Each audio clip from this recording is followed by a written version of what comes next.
আব্বু আম্মুর খুশিতে আজকে সাব্বির একটা অচেনা মেয়েকে বিয়ে করতে হয়েছে। একে তো মেয়েটা ও কখনো দেখেনি, তার ওপর নাকি ওর থেকে 3 বছরের সিনিয়র। এমন কিছুর জন্য সাব্বির কখনো প্রস্তুত ছিল না।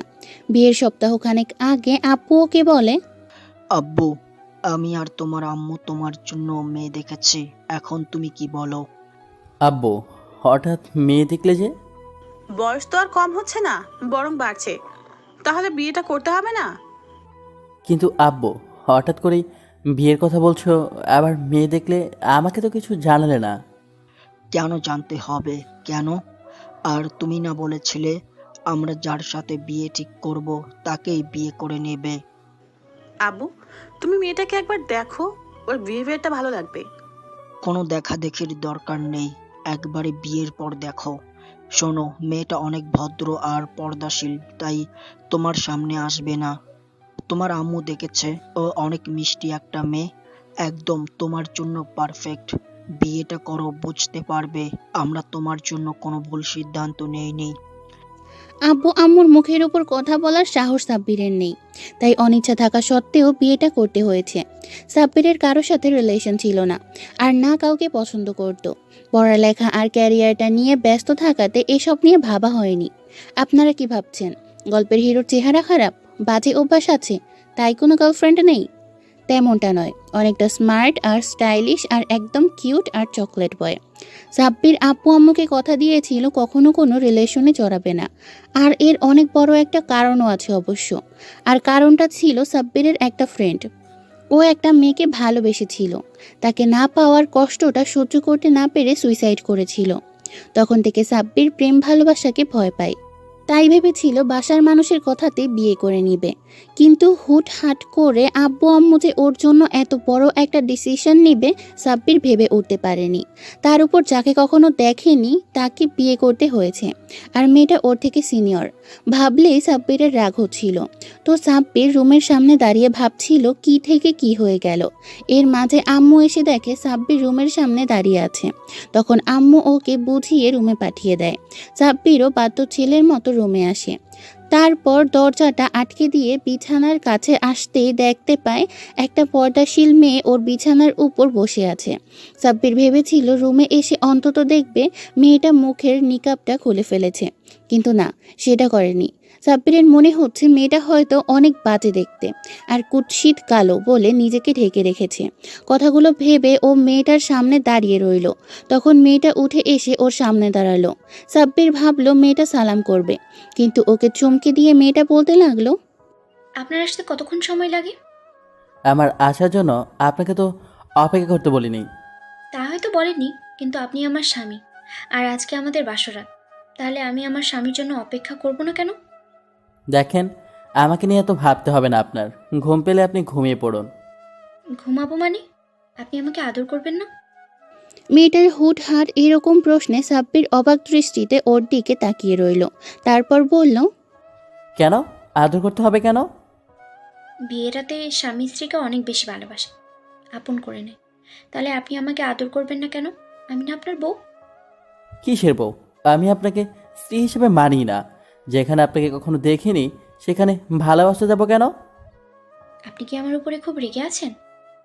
রাগ করে থাকবো না তো কি করব? আপনি আমাকে কেন বিয়ে করেছেন? আগে তো ভালোবাসতাম না, কিন্তু এখন অনেক বেশি ভালোবাসি, তাই বিয়ে করেছি। কিন্তু আমি আপনাকে মন থেকে কখনোই মানতে পারবো না। ইভেন্ট যেখানে আপনাকে কখনো দেখিনি, তার উপর আপনি যেভাবে পর্দা করে রেখেছেন, তাতে মনে হচ্ছে আপনি খুব কালো আর কুৎসিত দেখতে। ওই জন্য হয়তো এইভাবে নিজেকে ঢেকে রেখেছেন। আচ্ছা, দেখতে সুন্দর হলেই কি তার মনটা সুন্দর হয়ে যায়? আর এই পৃথিবীতে কি সব সুন্দর চেহারাগুলোই উত্তম চরিত্রের হয়? কিন্তু আমি সবসময় চাইতাম আমার বউ অনেক সুন্দর হবে, যার জন্য আমি গর্ব করে বলতে পারবো আমার বউটা অনেক সুন্দর। সুন্দর চেহারা হলে কিন্তু তার মনটা সুন্দর হয় না। আমি অত কিছু বলতে চাই না। আমি আপনাকে মেনে নিতে পারবো না, ব্যাস। আমি যদি সুন্দর হতাম, তাহলে আপনি হয়তো আমাকে এখন ভালোবাসতেন। বিয়েটা মেনে না নেওয়ার পরও আপনি আমাকে দেখেই আদর করতেন, তাই না? আপনি কিন্তু উল্টাপাল্টা ভাবছেন। একদম এরকম কথা বলবেন না। তাহলে কেমন বলবো? আপনি যেমনটা চিন্তা ভাবনা পোষণ করেছেন, আমি তেমনটাই বলছি। মাফ করবেন, স্বামীর মুখের উপরে কথা বলাটা ঠিক না। তারপরেও আপনার এই চিন্তাভাবনার জন্য আর আপনাকে বোঝানোর জন্য আপনার কথার উত্তর আমাকে দিতে হলো। মেয়েটার এমন তারা কথা শুনে সাব্বির অবাক হয়ে ওর দিকে তাকিয়ে রইল। তখন ও আবার বলতে লাগলো, কি হলো, আপনি চুপ করে আছেন যে? আচ্ছা, আপনি কি অন্য কাউকে ভালোবাসেন, নাকি আপনার এই বিয়েতে কোনো মত ছিল না? হ্যাঁ ছিল, আমার অন্য একটা মেয়ের সাথে খুব গভীর সম্পর্ক ছিল, আর আমাদের মাঝে এমন কোনো সম্পর্ক নেই যেটা হয়নি। স্টপ, আর বলতে হবে না প্লিজ। এসব কথা আর বলবেন না। দেখেন, আপনি বিয়ের আগে অনেক অন্যায় করে ফেলেছেন। এর জন্য উপরওয়ালার কাছে আপনার মাফ চাওয়া প্রয়োজন। আর আপনি আমাকে বিয়ে করবেন না, স্ত্রী হিসেবে মানতে পারবেন না, সেটা আপনি আমাকে একটাবার বলতেই পারতেন। কিন্তু সেটা না বলে উল্টো বিয়েটা করে নিলেন। তাহলে এখন আমাকে মানতে পারবেন না কেন? এত কিছুর পরও আপনারা আমাকে স্বামী হিসেবে চাই? আমি না বিয়ের আগে অনেক বড় অন্যায় করেছি, পাপ করে ফেলেছি। আমার মতো বাজে ছেলেকে আপনি ভালোবাসবেন? আমাকে স্বামী হিসেবে কাছে পেতে চান? তাহলে আপনাকে সবাই খারাপ বলবে না যে আপনি একটা বাজে ছেলেকে স্বামী হিসেবে পেয়েছেন, যার কিনা অভ্যাস ছিল মেয়েদের সাথে এরকম বাজে কাজ করা, তাদের সাথে প্রেমের সম্পর্ক করে বেড়ানো? ও, তার মানে আপনি আমার সামনে নিজেকে খারাপ বানানোর জন্য এরকমটা বলেছেন, তাই না? আমি খুব সহজেই বুঝে গেছি কেন এরকম বলেছেন। আপনি কি করে বুঝলেন আমি নিজেকে শুধু খারাপ বানানোর জন্য এরকম কথা বলছি? সব কথা মুখে বলে দিতে হয় না, কিছু কথা বুঝে নেওয়া যায়। এটা তো সিম্পল বিষয়। তাছাড়া আপনি বললেন না এই বিয়েটা মানেন কিনা, আমাকে স্ত্রী হিসেবে মানতে পারবেন কিনা, যেখানে আপনি আমাকে কখনো দেখেননি। তার উপরে আমি কালো না ফর্সা সেটা আপনি জানেনই না। এই জন্যই আপনি আমাকে মেনে নেবেন না। ইভেন বিয়েটা আপনি করতেই চাইছিলেন না। এই জন্য আমি যেন আপনাকে ভুল বুঝি, আপনাকে বাজে ভাবি, আপনার থেকে দূরে সরে যাই। তাই আপনি আমার সামনে এভাবে নিজেকে ছোট করলেন, তাই না? দেখেন, মানুষ নিজেকে ছোট করলেই সে ছোট হয়ে যায় না। সে কেমন, কি তার পরিচয়, সেটা তার ব্যবহারে বোঝা যায়। তাছাড়া আমার বিশ্বাস আপনি এমন কোনো কাজ করতেই পারেন না। কিন্তু আপনি তো আমাকে কখনো দেখেননি, আর আপনি আমার বিষয়ে জানলেন কি করে যে আমি এমনটা করতে পারি না? সবার জন্য সব কিছু দেখতে হয় না আর বুঝতে হয় না। আর আমি আপনাকে না দেখলেও আমার বড় ভাইজান আপনাকে দেখেছিল, দূর থেকেই ফলো করতো। আপনি কেমন, কোথায় যান, কোথায় জানার চেষ্টা করতো। তাই ভাইজান সবটাই জানতো। তার উপরে যখন আপনার আব্বুরা আমাকে পছন্দ করেছিলেন আর আমার হাতগুলো আপনার জন্য চেয়েছিল, তখন আমার আব্বু আম্মু বারণ করতে পারেনি। তার মানে সবটা প্ল্যান করেই করেছিলেন? তাহলে যখন আপনি জানতেন আমি ইসলামিক শিক্ষায় শিক্ষিত নই, জেনারেল লাইনে পড়াশোনা করেছি, আর আপনার মতো করে আপনাকে ভালোবাসতে পারবো না, আপনার মনের মতো হব না, তাহলে আপনি আমাকে বিয়ে কেন করলেন? এক প্রকার তেমনটাই বলতে পারেন, কারণ আপনার আব্বু আম্মু আমাকে অনেক আগে থেকেই পছন্দ করতো। সেটা বলতে পারিনি। ভাইজান ভেবেছিল একটা ভালো ছেলের হাতে আমাকে তুলে দিবে। তাই যখন জানতে পারে আপনার আব্বু আম্মু আমাকে পছন্দ করে, তখন থেকেই আপনার উপরে নজর রাখতো। ভেবেছিল ওনাদের সাথে কথা বলবে, তার আগেই আপনার আব্বু আম্মু বাসায় গিয়ে কথা বলে। তাছাড়া জেনারেল লাইনে পড়লে যে সে ভালো হবে না, তার শিক্ষা দীক্ষা নেই, সে ইসলামিক শিক্ষায় শিক্ষিত হতে পারে না, তেমনটা কিন্তু নয়। আর আপনি এখন হয়তো একটু ভুলের পথে আছেন, কিন্তু আস্তে আস্তে সব ঠিক হয়ে যাবে। উপরওয়ালা কখন কার হিদায়ত রেখেছে সেটা একমাত্র উনিই জানেন। আর যতদূর শুনেছি আপনি কোনো বাজে কাজ করতে পারেন না। আপনি এত শিওর হলেন কি করে আমি আপনাকে একটা সময় ভালোবাসবো আর আপনার কথাতে আপনার মতোই চলবো? আপনি কোথায় শুনলেন আমি কোনো বাজে কাজ করিনি? আমি কোনো বাজে ছেলে না। বললাম না, যে নিজেকে ছোট বানানোর চেষ্টা করে সে কখনো বাজে হতে পারে না। আর আমি তো আপনাকে কখনোই আমার মতো আপনাকে চলতে বলিনি। ওরওয়ালার খেয়াল খুশি মতো চলতেই হবে। আমি কারোর উপরে দায়িত্ব বোঝা চাপিয়ে দিতে চাই না। আমার ভালোবাসাটা দিয়ে আপনাকে পাল্টে দিতে চাই। এটাকে যদি আপনি আদেশ নিষেধ কিংবা দায়িত্ব ভাবেন, তাহলে আপনার ভুল ধারণা। আমি আপনাকে কোনো কাজে জোর করব না। যে ছেলে কিনা মাদ্রাসায় গিয়ে ছোট বাচ্চাদের সাথে সময় কাটাতে পারে, এতিমখানায় গিয়ে নিষ্পাপ শিশুদের খাওয়াতে পারে, সে ছেলে কখনো বাজে হতে পারে না। আমার চিন্তাধারায় আসে না সে কখনো বাজে কাজ করতে পারে। আপনি এসব জানতে পারলেন কি করে? আমি যে মাদ্রাসা যাই, ওই ছোট ছোট বাচ্চাগুলোর সাথে খেলা করি, ওদের সময় দিই। আমার বড় ভাইজান আপনার সম্পর্কে সব খোঁজ খবর রেখেছে, আর আপু আম্মু কিনা জেনেই আপনার সঙ্গে বিয়েটা দিয়েছে। আর আপনার আব্বু আম্মু বলেছিল যে আমার সঙ্গে আপনার বিয়ে হলে আপনি আস্তে আস্তে পাল্টে যাবেন। আপনার ভেতরে সেই পাল্টানোর চেষ্টাটা আছে, কিন্তু এই সমাজ আপনাকে পাল্টাতে দিচ্ছে না। আপনার বন্ধু বান্ধব আপনাকে এসব থেকে দূরে রাখতে চাইছে, কিন্তু বিয়ের পরে আপনি ঠিকই বুঝতে পারবেন যে কোনটা আসল জীবন। সামনে দাঁড়িয়ে থাকা মেয়েটার মনোমুগ্ধকর কথা শুনে সাব্বির মাথা নিচু করে রইল। সাব্বির ওদের বিয়ের 1 সপ্তাহ আগে সাব্বির জানতে পারে একটা মাদ্রাসার শিক্ষিত মেয়ের সাথে ওর বিয়ে, আর মেয়েটা নাকি খুব ভদ্রসভ্য। সাব্বির ওকে বিয়ের আগে দেখেনি। আব্বু আম্মু দেখে আর বলেছিল মেয়েটাকে দেখতে নাকি বেশ ভালোই, কিন্তু সাব্বির সেটা বিশ্বাস করেন। ও জানে আব্বু আম্মু সবসময় ওর বিরুদ্ধে গিয়ে কাজ করে, কিন্তু সেটা ওর ভালোর জন্য করে সাব্বির বুঝতে পারে না। আসলে সাব্বির ভেবেছে মেয়েটা কালো আর বাজে দেখতে হবে, তাই বিয়েটা করতে চাইছিল না। কিন্তু আব্বু আম্মুর ওপর দিয়ে কথা বলে না বলে সাব্বির বিয়েটা করতে বাধ্য হয়েছে। আর মারিয়াকে সাব্বিরের আম্মু বলে দিয়েছিল সাব্বির বাসর ঘরে আসলে ওর সাথে হয়তো সিন ক্রিয়েট করতে পারে, তাই মারিয়া সাব্বিরকে কোনো কিছু বলার সুযোগ না দিয়ে এরকম একটা কথা বলল। সাব্বির কথা বলছে না, তাই মারিয়া ওর পায়ে হাত দিয়ে সালাম করলো। তারপর ও পাগুলো ধরে বলতে লাগলো, দেখেছেন কি কপাল আমার, যাকে বিয়ে করলাম সে আমাকে ভালোবাসে না, আর একটাবার আমাকে উঠিয়েও নিল না। মারিয়ার কথায় সাব্বিরের একটু খারাপ লাগলো। তখন মেয়েটাকে উঠিয়ে দাঁড় করিয়ে ওর থেকে দূরে সরে গেল। তখন মারিয়া একটা মুচকি হাসি দিয়ে বলল, ভয় পাবেন না, আমি জোরপূর্বক আপনার সঙ্গে কিছু করব না। আপনি আমার স্বামী, আপনার অনুমতি ছাড়া কখনোই কাজ করব না। আপনি ভয় পাবেন না, আমি আপনাকে কখনোই স্পর্শ করব না। যতদিন অবধি আপনি আমাকে ভালো না বাসবেন, ততদিন অবধি আমি আপনার কাছে আসবো না। বুঝতে পারলাম, এখন যান, গিয়ে শুয়ে পড়ুন।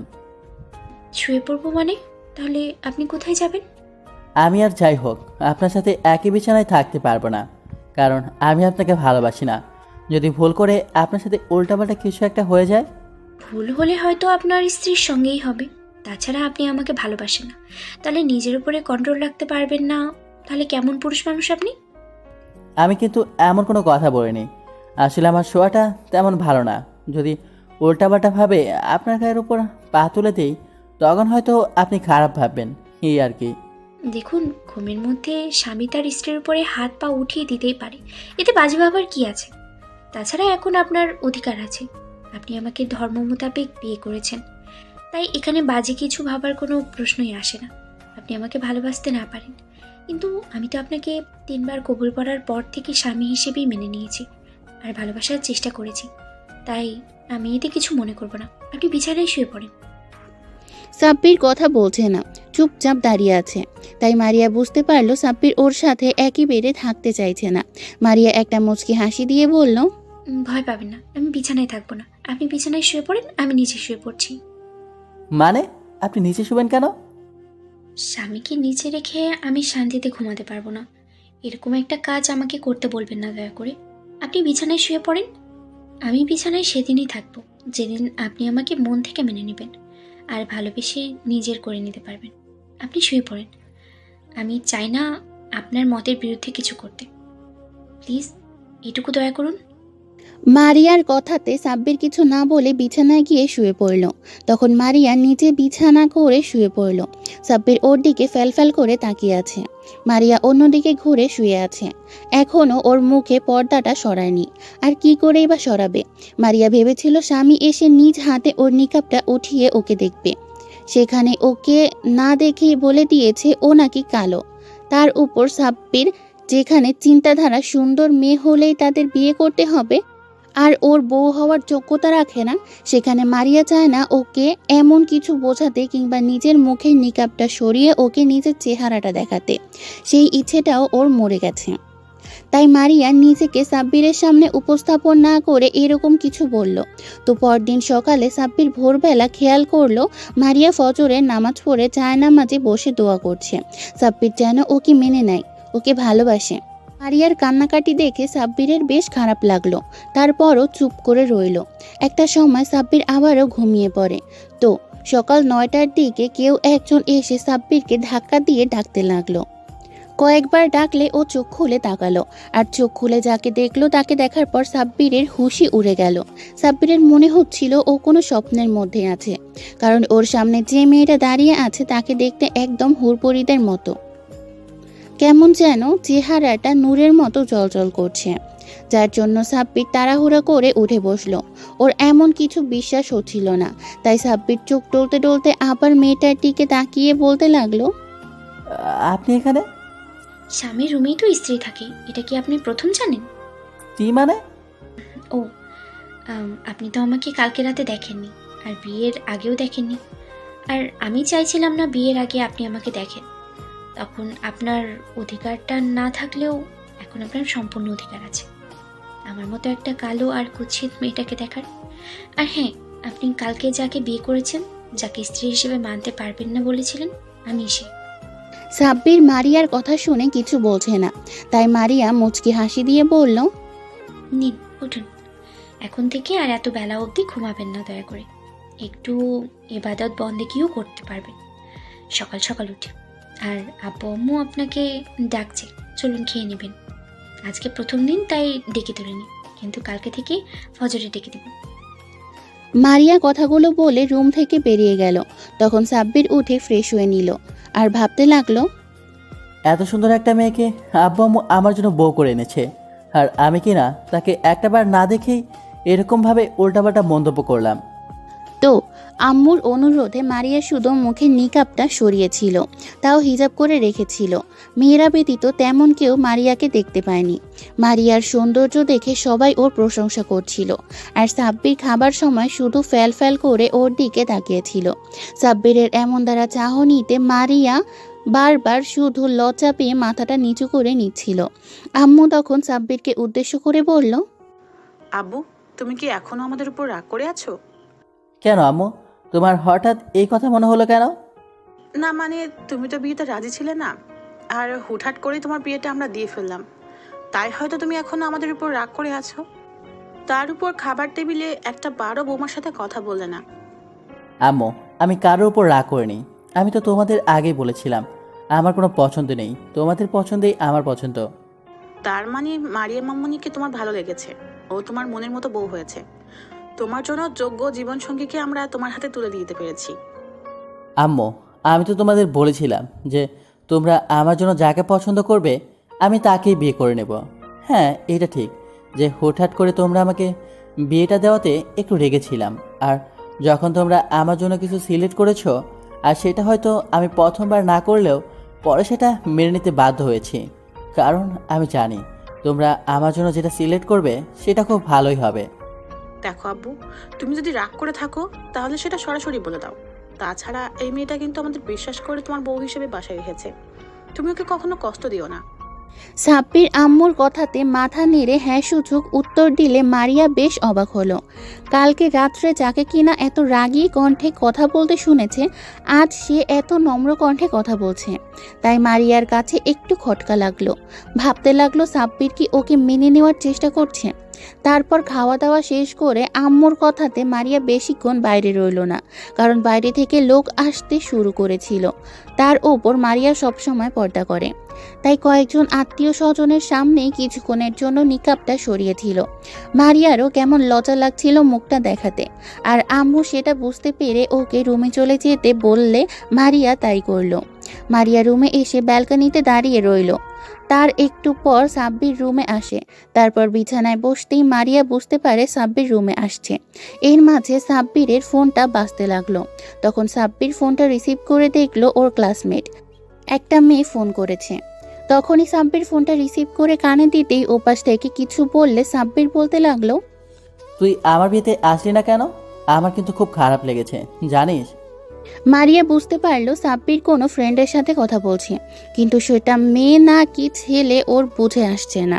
সাব্বির বেশ হাসাহাসি করেই কথা বলতে লাগলো। তুই কিন্তু তোর হাজব্যান্ডকে নিয়ে আসতে পারতি আমার বিয়েতে, তারপরেও কাজের বাহানা দিয়ে এড়িয়ে গেলি। তুই আমার বেস্ট ফ্রেন্ড, তুই যদি অ্যাটেন্ড না করিস তাহলে আমার খারাপ লাগবে না বল? সাব্বিরের এমন দ্বারা কথাতে মারিয়া বুঝে ফেললো সাব্বির কোনো মেয়ের সাথে কথা বলছে। তাই কেমন ট্যাপ ট্যাপ করে সাব্বিরের দিকে তাকিয়ে রইল।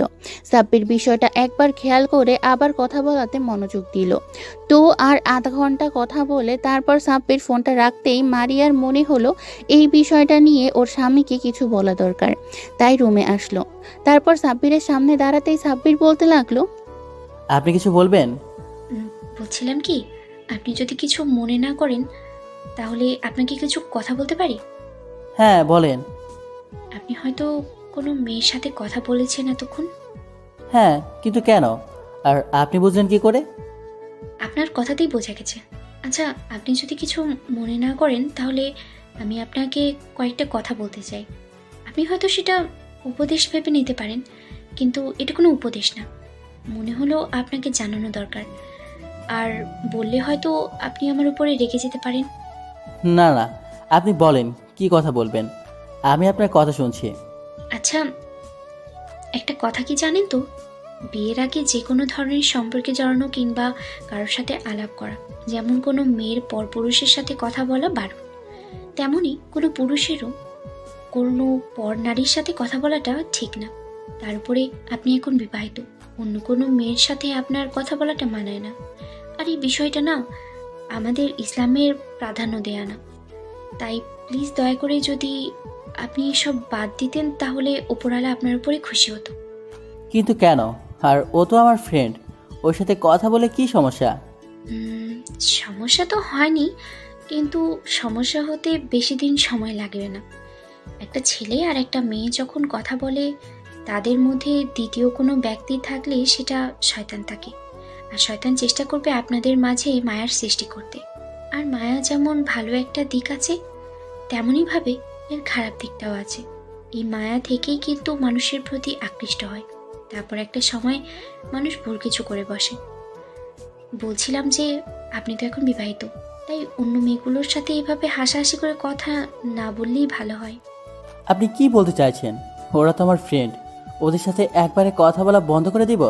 তাহলে ওরা কি ভাববে? ওরা কি মনে করবে না বউ পেয়ে আমি ওদেরকে ভুলে গেছি?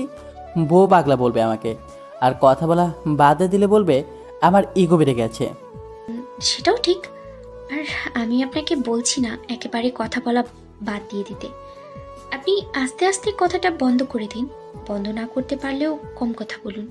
সেটা প্রয়োজনীয় যেটা প্রয়োজনীয় সেটা ছাড়া আর কিছু বলবেন না। আর দেখা হলেই কারোর চোখের দিকে তাকিয়ে কথা বলবেন না। আমি আপনার এত উপদেশ শুনবো কিসের জন্য? আর আমি তো আপনাকে বউ। আমি জানি আপনি আমাকে বউ হিসেবে মানেন না। আচ্ছা, সমস্যা নেই, আমি আপনার জন্য অপেক্ষা করব। আমার ভালোবাসা আর পবিত্র বন্ধনটা যদি সত্যি হয়ে থাকে, তাহলে উপরওয়ালা ঠিকই একদিন আমার জন্য আপনার মনে ভালোবাসার সৃষ্টি করে দেবে। আপনি সেদিন নিজে থেকেই আমাকে ভালোবাসবেন। আর যদি আমি কখনো আপনাকে ভালো না বাসি, তাহলে কি করবেন? আপনি আমাকে ছেড়ে চলে যাবেন আর আমার থেকে দূরে হারিয়ে যাবেন? সাব্বির কথাগুলো শেষ করতে পারল না। তার আগেই মারিয়া চোখে পানি টলমল করতে লাগলো। এই হয়তো মেয়েটা কান্না করে দিবে। সাব্বির কিছু বলে ওঠার আগেই মারিয়া সাব্বিরের পায়ের কাছে বসে পড়ল আর পাগুলো ধরে বলতে লাগলো, দয়া করে এরকম কথা বলবেন না প্লিজ। আমি সব কিছু সহ্য করতে পারবো, আপনার অবহেলা, অপমান, এমনকি আপনি যদি আমার থেকে মুখ ফিরিয়ে নেন, আমি সেটাও সহ্য করে নেব। তারপরেও এসব কথা আর কখনো বলবেন না প্লিজ। এমনটা আমি কখনো ভাবি না। আর কালকে আমি আপনাকে বলেছি, 3 বার কবুল বলার পর থেকে আমি আপনাকে নিজের সবটা ভাবতে শুরু করেছি। আপনার আমাকে এত তাড়াতাড়ি ভালোবাসতে হবে না। আমি যদি নিজের ভালোবাসা দিয়ে আপনাকে নিজের করে নিতে না পারি, উপরওয়ালা যদি আপনার ভালোবাসাটা আমার কপালে না লিখে রাখে, তাহলে তো আমি সেটা পাবো না। আর যদি লিখে রাখে, আজ হলেও সেটা পাবো, আর পরে হলেও পাবো। এ কি, আপনি কান্না করছেন কেন? আমি তো কথাটা এমনিতেই বললাম। তাছাড়া ওপরওয়ালা তো সব জিনিস মানুষকে দেয় না, তাই না? যদি আমি আপনাকে কখনো ভালো না বাসি, তাহলে কি আপনি এমন কান্নাকাটি করবেন? শুধু শুধু আমার সাথে থেকে অবহেলাটা সহ্য করবেন? ভয় লাগে। আপনি এমন কথা আর কখনো বলবেন না। আমি তো বললাম, আপনাকে ছেড়ে দূরে যাওয়ার কথা কখনো ভাবি না। আর মেয়েদের প্রথম বিয়েটা না নিয়ে অনেক স্বপ্ন থাকে। আমারও ছিল, কিন্তু উপরওয়ালা হয়তো চাইনি আমার স্বপ্নটা পূরণ হোক। তারপরেও আমি আপনাকে স্বামী হিসেবে মানি। আমি চাই না আপনার থেকে দূরে যেতে। উপরওয়ালা যেন আমার মৃত্যুর আগে তেমনটা না করে। দয়া করে আপনি আর এমন কথা কখনো বলবেন না। আপনি যদি কখনো আমাকে ভালো নাও বাসেন, যদি মনে হয় আপনি আরেকটা বিয়ে করে নেবেন, অন্য কারোর সাথে সুখে থাকবেন, তাও করবেন। আমি কোনো বাধা দেব না। তারপরও আপনি আমাকে এই বাসা থেকে চলে যেতে বলবেন না। দরকার পড়লে আপনার বাসার কাজের মেয়ে করে আমাকে রেখে দিবেন। আমি এখন যেখানটায় পড়ে আছি ঠিক সেখানটায় আপনি আমাকে শুধু একটু ঠাঁই দিন। আমি সারা জীবন আপনার পায়ের কাছে বসে থাকবো। তারপরেও দয়া করে আর এমন কথা কখনো বলবেন না। আমার খুব বেশি কষ্ট হবে আপনার থেকে দূরে থাকতে। মারিয়া কথাগুলো বলেই ফুপিয়ে উঠতে লাগলো। ওর এমন কান্না দেখে সাব্বিরের অনেকটা মায়া হলো। ও মারিয়াকে উঠিয়ে পাশে বসিয়ে দিয়ে তারপর নিজ হাতে চোখের পানিগুলো মুছে দিতেই মারিয়া আবেগটা আর কন্ট্রোল করতে পারল না। হঠাৎ করে সাব্বিরকে জড়িয়ে ধরলো। ওর এমন দ্বারা কাজে সাব্বির হতভম্ব হয়ে গেল। মেয়েটা ওকে জড়িয়ে ধরতেই কেমন যেন শরীরের মধ্যে অদ্ভুত এক অজানা শিহরণ শরীরের মধ্যে ঢেউ খেলে গেল। সাব্বির চুপ করে আছে। ওর শরীরটা কেমন ঠান্ডা হয়ে আছে। রিয়া কথাগুলো বলছে আর বারবার ফুপিয়ে উঠছে। একটা সময় না চাইতেও সাব্বির ওর মাথায় হাত বুলিয়ে দিতে লাগলো। এর মাঝে হঠাৎ করেই কারো কাশির শব্দ পেয়ে মারিয়া তাড়াহুড়া করে সাব্বিরকে ছেড়ে দিল। তারপর দরজার দিকে তাকাতেই খেয়াল করলো আম্মু দাঁড়িয়ে আছে। মারিয়া প্রচণ্ড পরিমাণে লজ্জা পেয়ে গেল, তাই তাড়াহুড়া করে ব্যালকনিতে চলে গেল। মারিয়া যেতেই আম্মু এসে সাব্বিরের সামনে দাঁড়ালো। তখন ও আম্মুর হাতটা ধরে পাশে বসিয়ে দিল আর বলল, আম্মু তুমি কিছু বলবে? হ্যাঁ, অনেক কিছুই বলার ছিল, কিন্তু তোমাদের দেখে আমি যা বলতে এসেছিলাম সেটা হয়তো আর বলার প্রয়োজন হবে না। আম্মু তোমার কথার আগে করে আমি কিছুই বুঝতে পারছি না, কি হয়েছে বলবে তো? আমি ভেবেছিলাম তুমি হয়তো মারিয়া মামনিকে মানতে পারোনি, কিন্তু মেয়েটা এতটাই মিষ্টি যে কেউ ওর প্রতি কয়েক ঘন্টাতেই মায়ে পড়ে যাবে। আমি কয়েকটা দিন ওকে মাদ্রাসায় দেখেছিলাম, তখন থেকেই আমি ওকে মনে মনে ছেলের বউ করার কথা ভেবে ফেলেছিলাম। ভেবেছিলাম এই মিষ্টি মেয়েটা যদি আমার ছেলের বউ হয় তাহলে আমার ছেলেটা হয়তো পাল্টে যাবে, আমার পরিবারটাই হয়তো দিনের পথে চলে আসবে, আলোময় হয়ে উঠবে। আম্মু আমি তোমার কথাগুলো বুঝতে পারছি না, আমাকে একটু বুঝিয়ে বলবে প্লিজ? আর কিচ্ছু বুঝতে হবে না, আমি সবটা বুঝে গেছি। তুমি আমার বৌমাটাকে শুধু কষ্ট দিও না, আর খুব শীঘ্রই আমাদের দাদু দিদার একটা শুনিয়ে ফেলো, কেমন? তাহলে আমরা আরো অনেক বেশি খুশি হব। আম্মুর কথাতে সাব্বির অবাক হয়ে ওনার দিকে তাকিয়ে রইল। আম্মু ওকে আরো কিছুক্ষণ বুঝিয়ে চলে গেল। সাব্বির তখন ভাবতে লাগলো, কাল বিয়ে হলো আর আজকে নাতি নাতনি দাবি করছো? উপরওয়ালা আমাদের বন্ধনটা হয়তো শক্ত করে দেননি, আর আমি যেখানে মেয়েটাকে মেনে নিইনি সেখানে কি করে আবার বেবি আসবে? সাব্বির এক মনে কথাগুলো ভেবে চলেছে। এর মাঝে মারিয়া এসে আবার ওর সামনে দাঁড়ালো। তখন সাব্বির বলল, আপনি কিছু বলবেন? আসলে তখনকার জন্য আমি দুঃখিত। আমি হঠাৎ করে ওই রকমটা ইমোশনাল হয়ে পড়েছিলাম। আপনি তখন এমন একটা কথা বললেন যার জন্য খারাপ লেগেছিল, তাই আপনাকে। এতে দুঃখিত হওয়ার কি আছে? আর কি এমন করলেন যার জন্য দুঃখিত হতে হচ্ছে? তখন আপনাকে ওইভাবে জড়িয়ে ধরলাম, আর আপনি তো আমাকে স্পর্শ করতে চান না। বলেছিলাম তখন আপনার কাছে যাব না, কিন্তু এর মাঝেই দুইবার আপনাকে স্পর্শ করে ফেলেছি। সকালে একবার আম্মু বলেছিল আপনাকে ডাকার জন্য, তাই আপনাকে না বলেই স্পর্শ করেছিলাম। আর এখন আবেগটাকে কন্ট্রোল করতে পারিনি, তাই আপনাকে স্পর্শ করে ফেললাম। দয়া করে আপনি আমার উপরে রাগ করবেন না। আপনার অনুমতি ছাড়া আমি আপনাকে টাচ করেছি। মারিয়ার কথাগুলোতে বারবার সাব্বির অবাক হয়ে যাচ্ছে। তারপর কিছুক্ষণ মেয়েটার দিকে তাকিয়ে রইল। তখন ও ভয়ার্ত কণ্ঠে বলতে লাগলো, কি হলো?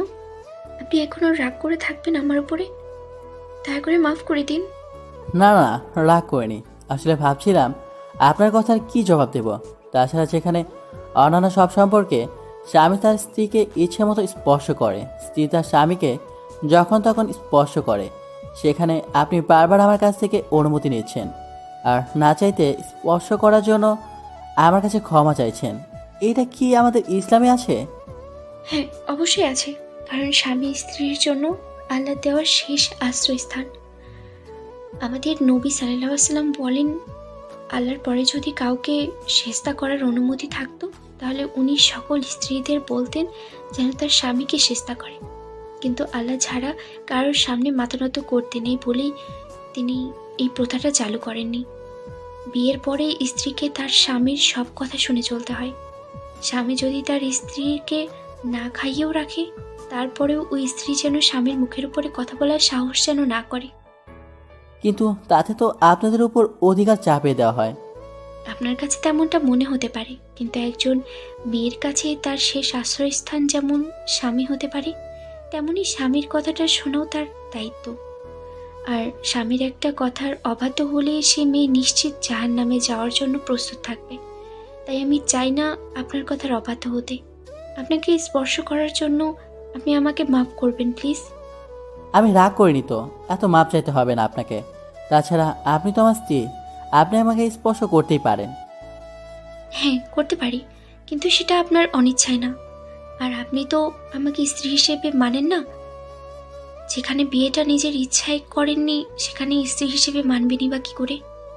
আপনি বারবার এসব কথা আমাকে মনে করে দিচ্ছেন, তাই না? আমি তার জন্য দুঃখিত। এছাড়া আমি আপনাকে এসব মনে করাতে চাই না। আমি নিজেই মনে রাখতে চাই যেন আপনার উপরে বেশি অধিকার না দেখিয়ে ফেলি। তাতে হয়তো আপনি আমার উপরে রেগে যাবেন, আর স্বামী স্ত্রীর উপরে রেগে গেলে সেই স্ত্রীকে কঠোর শাস্তি পেতে হবে মৃত্যুর পর। কিন্তু এসব নিয়ে তো আমরা কোনো চিন্তা ভাবনাই করি না। যে যেমন করে পারছে লাইফের সামনের দিকে এগিয়ে যাচ্ছে, এসব চিন্তা ভাবনা তো আমাদের মাথাতেই নেই। সেটাই তো সবচেয়ে বড় সমস্যা। সবাই মনে করে আল্লাহর পথে চলতে গেলে, তার আদেশ নিষেধ মানতে গেলে অনেক কষ্ট করতে হয়। কিন্তু একবার শুধু সেই রাস্তাটার মধ্যে আপনি হাঁটতে শুরু করলে দেখবেন ইসলাম আপনাকে কত সুন্দর করে জীবনযাপন করতে শিখিয়েছে। প্লিজ এসবকে কঠোর ভাববেন না, তাহলে উপরওয়ালা নারাজ হবে আপনার প্রতি। না না, তেমনটা কেন হবে? কিন্তু আমি এসব প্রথম শুনছি। আমি তো বলেছি আপনাদের মতো ইসলামী শিক্ষায় শিক্ষিত নই, ওই জন্য আমার অনেক কিছুই ধারণার বাইরে আছে। আপনি একটু আমাকে বলে দিবেন, তাহলে আমার বুঝতে সুবিধা হবে। হ্যাঁ, অবশ্যই, আপনি যদি বলেন আমি আপনাকে সবটা শিখিয়ে দেব। মারিয়া চুপচাপ দাঁড়িয়ে রইল। তখন সাব্বির ওকে বসতে বললে মারিয়া ওর পাশে বসলো। মারিয়া মনে একটা প্রশ্ন বারবার ঘুরপাক খেতে লাগলো, যেটা সাব্বির বুঝতে পেরে বলতে লাগলো, আপনি মনে হয় আমাকে আবার কিছু বলতে চাচ্ছেন, তাই না? বলুন, কি বলবেন? বলছিলাম কি, আপনাকে একটা কথা জিজ্ঞেস করলে আপনি কিছু মনে করবেন না তো? আর রাগ করবেন না তো আমার উপরে? না না, রাগ করবো কেন? আর আপনি যেটা বলছেন আমি তাতে নতুন কিছু শিখছি, তাতে রাগ করার কি আছে? আর আপনার প্রত্যেকটা কথার মধ্যে আমি স্বাভাবিক জীবনযাপনে অনেক সুন্দর ধারণা খুঁজে পাচ্ছি। আপনি বলুন, কি বলবেন? বলছিলাম কি, আপনি কোরআন পড়তে পারেন? মারিয়ার এরকম কথাতে সাব্বির কি জবাব দেবে জানে না। আসলে কখনো তেমনভাবে কোরআন শিক্ষাটা নিয়ে ওঠা হয়নি। চেষ্টা করেছিল কিন্তু শিখে ওঠা হয়নি, তাই সাব্বির চুপ করে আছে। তখন মারিয়া বলতে লাগলো, আপনি যদি কিছু না মনে করেন তাহলে আমি উপদেশ নেন। বলছি কি, এই কোরআন শিক্ষা আয়াত করাটা আমাদের জন্য ফরজ, তাই আপনি কি শিখে নেবেন তাহলে অনেক ভালো হতো। আপনার যে সহজ সরল লাইফটা সামনে এগিয়ে নিয়ে যেতে চাচ্ছেন, তাতে আর অসুবিধা হতো। আল্লাহর কোরআন পড়লে আপনার মন মস্তিষ্ক অনেক শিথিল থাকতো, আপনার রাগটাও কন্ট্রোল চলে আসতো। তাই আপনি যদি শিখে নিতেন ভালো হতো। আসলে কয়েকবার শেখার চেষ্টা করেছি, হয়ে ওঠেনি। কিন্তু আপনি এটা ভাববেন না যে আমি নামাজ আদায় করতে পারি না। অবশ্য নামাজ আদায় করতে পারি। আমি জানি প্রত্যেক মুসলমানের মুসলিম পরিবারের সন্তানদের এটা করাটা সবচেয়ে বড় গুরুত্বপূর্ণ। আপনি কোরআন পড়তে পারেন না তাতে সমস্যা নেই, কিন্তু আপনি যদি কিছু মনে না করেন তাহলে আমি আপনাকে শিখিয়ে দিতে পারি, যদি আপনার ইচ্ছে থাকে তো। আচ্ছা ঠিক আছে, আমাদের বিয়ে ফর্মালিটি তো অনেক কিছু বাকি আছে, সেগুলো শেষ হোক। আর আজকে তো আপনাদের বাসায় যেতে হবে, তাই বাসায় ফিরি, একটু কাজে চাপ কমো, তখন থেকে ইনশাল্লাহ শিখে নেব। সাব্বিরের এরকম দ্বারা কথাতে মারিয়া অনেকটা খুশি হলো, তাই ওকে ধন্যবাদ জানালো। দুজনের মাঝে বেশ কিছুক্ষণ নীরবতা চলল। তখন মারিয়া সাব্বিরকে বলল, আচ্ছা, আরেকটা কথা বলবো। জি বলেন। বলছিলাম কি, আপনার মুখে না তুমি ডাকটা শুনতে হয়তো অনেক বেশি ভালো লাগবে, তাই প্লিজ আপনি আমাকে তুমি করে বলবেন। আপনি আমার স্বামী, তাই স্বামীর মুখে থেকে আপনি নয় তুমি ডাকটা মধুর শোনাতো। প্লিজ আমাকে তুমি করে ডাকবেন। আপনার কাছে আমার এতটুকু ছোট্ট চাওয়া, না বলবেন না? কিন্তু আপনি তো আমার থেকে সিনিয়র, তাহলে তুমি করে বলবো কেন? বারবার আপনি এরকম কথা বলেন কেন? আমাদের রাসূল সাল্লাল্লাহু আলাইহি সাল্লাম তার প্রথম বিবি খাদিজার থেকে অনেক জুনিয়র ছিল, তারপরেও কিন্তু তাদের মাঝে ভালোবাসার কোনো কমতি ছিল না। যেখানে 3 বছরের মাত্র জুনিয়র আপনি আমার থেকে, এটা কোনো বিষয় নয়। তাছাড়া ভালোবাসার কাছে বয়স কোনো পার্থক্য নয়। তাছাড়া স্বামীর কাছে স্ত্রী সবসময় ছোটই হয়, আপনি জানেন না সেটা? বললাম তো আমি অনেক কিছু জানি না, আপনি শিখে পড়িয়ে নেন। আমি তো চাই সবটা শিখিয়ে পড়িয়ে নিতে, কিন্তু আপনি তো আমাকে সেই দায়িত্বটা দিচ্ছেন না। মারিয়ার কথা শুনে সাব্বির চুপ করে রইল। এর মাঝে সাব্বিরের পিচ্চি একটা চাচাতো বোন এসে মারিয়াকে হাত ধরে নিয়ে গেল। মারিয়া ওকে কোলে তুলে নিয়ে নিতে চলে গেল। এভাবে সারাটা দিন কেটে গেল। সন্ধ্যার মুখে ওরা মারিয়াদের বাসায় গেল। সেখানে 2টা দিন থেকে আবার বাসায় চলে আসে। তারপর বেশ ভালোই চলছিল। সাব্বির বাসায় আসতেই মারিয়া ভাবে এখন থেকে আর দেরি করা চলবে না। অনেক সময় দিয়েছে, এখন সাব্বিরকে দিনের পথে আনতে হবে। কিন্তু কথাটা বললে সাব্বির রাগ করবে কিনা তাই আর বলে উঠতে পারল না। ভাবলো কালকে সকালে বলবে। সবটা ভেবে মারিয়া নিচে ঘুমাতে গেলে তখন সাব্বির বেশ খারাপ লাগলো, তাই বলতে লাগলো, আচ্ছা আপনাকে নিচে ঘুমাতে হবে না, অনেক ঘুমিয়েছেন, এখন আসেন উপরে শুয়ে পড়ুন। মারিয়া সাব্বিরের মুখের দিকে তাকিয়ে রইল। আর কিছু বলে ওঠার আগে ও আবার বলল, আমাকে যদি স্বামী হিসেবে মানেন আর আমার কথা যদি কোনো মূল্য থাকে তাহলে আপনি বেডে এসে শোবেন। সাব্বিরের কথা মতো মারিয়া এসে ওর পাশে শুয়ে পড়ল। তারপর একটা সময় মারিয়া ঘুমিয়ে পড়লে সাব্বিরের বারবার মনে হচ্ছিল মারিয়াকে কাছে টেনে নিতে, কারণ মেয়েটা ওর বউ। তাছাড়া ওদের বন্ধনটাও পবিত্র। আর মারিয়া যেখানে বলেছে ওকে স্বামী হিসেবে মেনে নিয়েছে, তাহলে সেখানে অনুমতি নেওয়ার কি আছে। তাই বারবার মনে হচ্ছিল পাগলিটাকে বুকে জড়িয়ে নিতে। তারপর আবার মনে হচ্ছিল যদি মারিয়া এর জন্য কষ্ট পায়, তাহলে হয়তো উপরওয়ালার কাছে ওকে জবাব দিতে হবে। এমনিতেই এখন মনে হয় ও একটা ভুলের উপর আছে। সাব্বির কিছুক্ষণ মারিয়ার দিকে তাকিয়ে রইল। আর মেয়েটা ঘুমালে ওকে প্রচণ্ড পরিমাণে মায়াবী লাগে। সাব্বির সেটা খুব ভালো করেই বুঝতে পারে, কারণ ঘুমানোর পর সাব্বির ওর মুখের দিকে তাকিয়ে থাকে প্রতিটা রাতে। তো পরদিন সকালে মারিয়া ডাকে সাব্বির ঘুম ভাঙল। তখন ও উঠে বসলো আর বলতে লাগলো, কি হলো, আপনি আমাকে ডেকে উঠালেন যে? ফজরের আজান হয়ে গেছে, এখন উঠে ফ্রেশ হয়ে নামাজ আদায় করে নিন। দয়া করে রাগ করবেন না, আমি বুঝতে পারছি আপনার অভ্যাস নেই, কিন্তু এখন থেকে অভ্যাসটা করে নিন।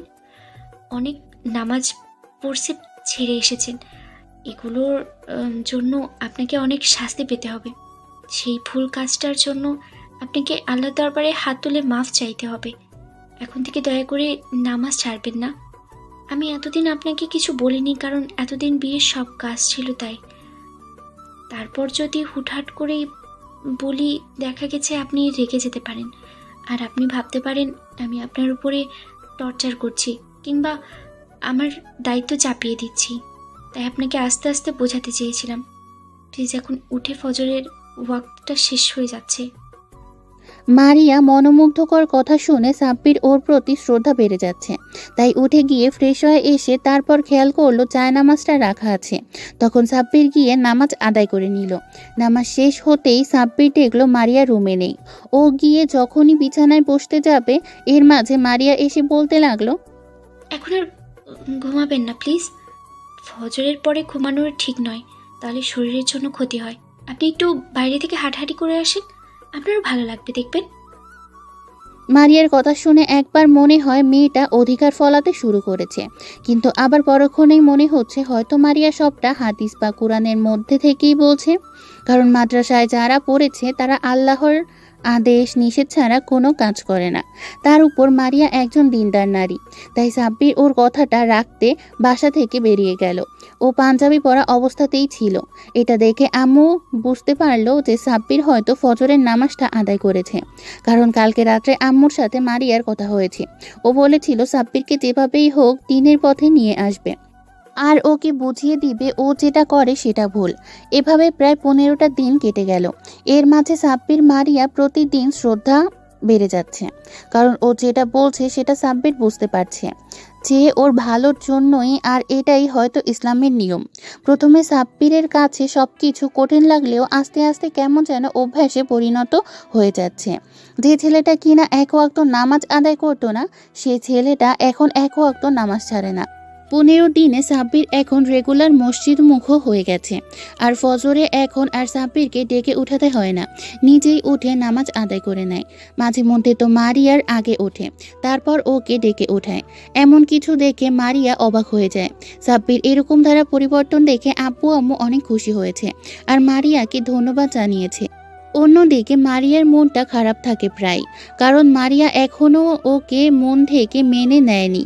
সাব্বির বুঝতে পারে মারিয়া প্রতি রাতে নফল নামাজ আদায় করে কান্নাকাটি করে আল্লাহর দরবারে ওকে পাওয়ার জন্য। মারিয়ার সেই দোয়াটা হয়তো কবুল হয়েছে। তো আজকে ছুটির দিন বলে সাব্বির বাসাতেই আছে। খাওয়া দাওয়া করে এসে রুমে এসে বসে আছে।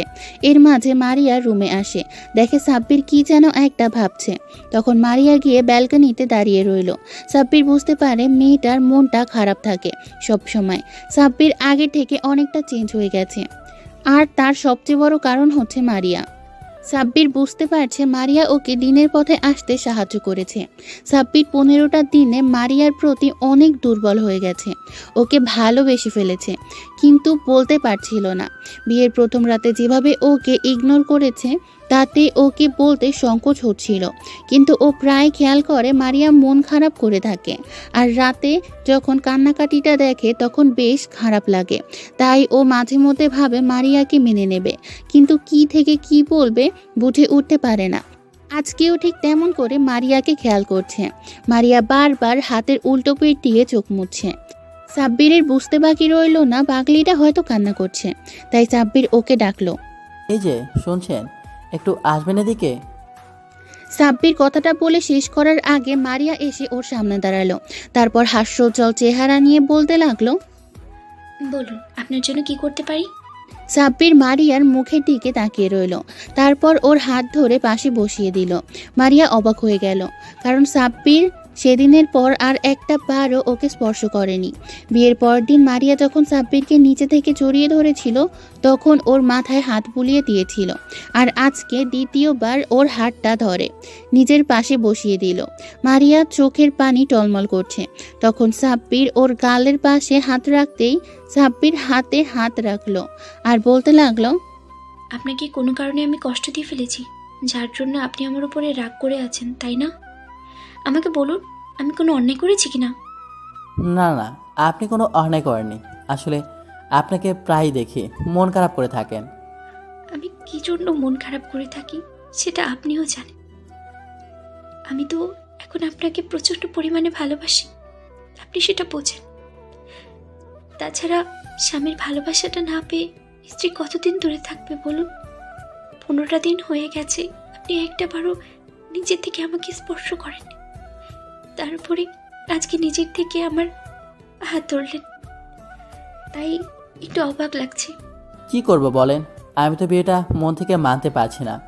ভেবেছিলাম আব্বা আম্মু আমার জন্য কাকে পছন্দ করেছে, কার সাথে বিয়ে দিচ্ছে বা না দিচ্ছে সেটা ভাবতে পারিনি। প্রথমে ওদের বলেছিলাম ওদের পছন্দে বিয়ে করে নেব, কিন্তু আপনাকে না দেখে বিয়ে করেছিলাম বলে ভেবেছিলাম আপনি কালো হবেন, কিন্তু আমার ধারণাটা আপনি পাল্টে দিয়েছেন। আপনি ঠিকই বলেছিলেন সেদিন যে চেহারা সুন্দর হলেই তার মনটা সুন্দর হয় না। আমি কয়েকদিনে অনেকের সাথে কথা বলেছি, তাদের দেখে আমি বুঝতে পেরেছি আপনার কথাটা ঠিক ছিল।